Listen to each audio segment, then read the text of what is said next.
Okay, folks. Last week I done a little video on cant bars, the different types of cant bars, and the question came up: well, where do you put the cant bar on the barrel? Uh, Before I go into that, I'll give you a little background. You've heard me mention Paul. You've heard other ones talk about Paul Griffith. I never knew Paul. I knew Paul when I seen him. He used to help up on the primitive range with the Bill Large match, and he shot up there, of course. So I had seen him, but I never did get to know the man. That's my loss.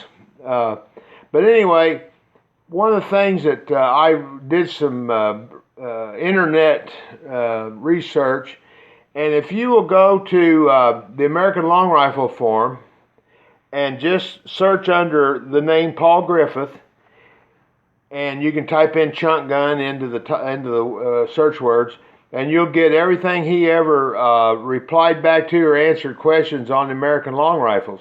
He went by his actual name, Paul Griffith, on there. Now, if you go over to the muzzleloading forum, over there he used the handle short string.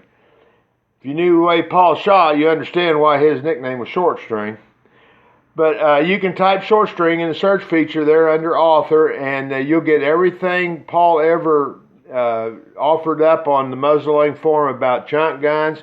I mean, the man was well-rounded. He would give explanations and advice on muzzleloading shotguns, offhand guns. He could do all that. So if you ever want to really get into the researching Paul, just go to American Long Rifles, type in Paul Griffith, or go over to the muzzleloading forum, type in short string, and you'll get all of his information. I keep that on file, and there's times I go back and check things.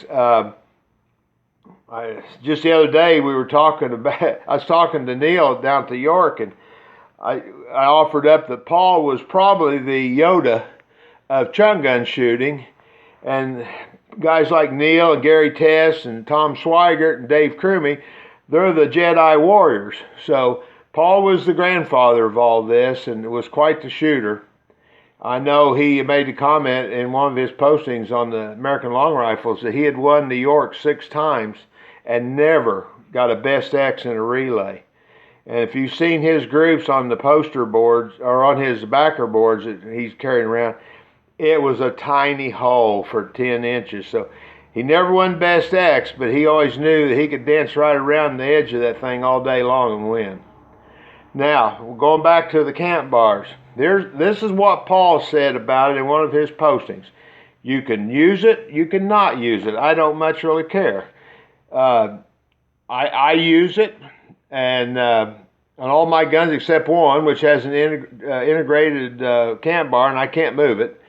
But his thing was, he said, you measure the distance between the front and rear sight, divide that by 4, and put your cant bar that measurement back from the front sight. Now, on this gun right here, that comes to be 9 3/4 inches.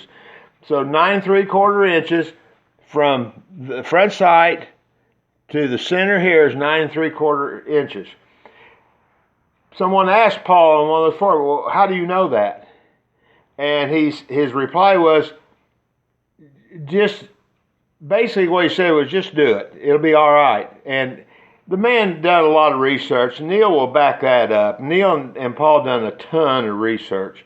So he had that figured out. Now you can go, you'll hear guys talking about ringing the barrel while it's suspended and find the dead spots, and you'll find guys talking about pouring rosin down the barrel and hammering it and watching where the rosin congregates and where it goes clean.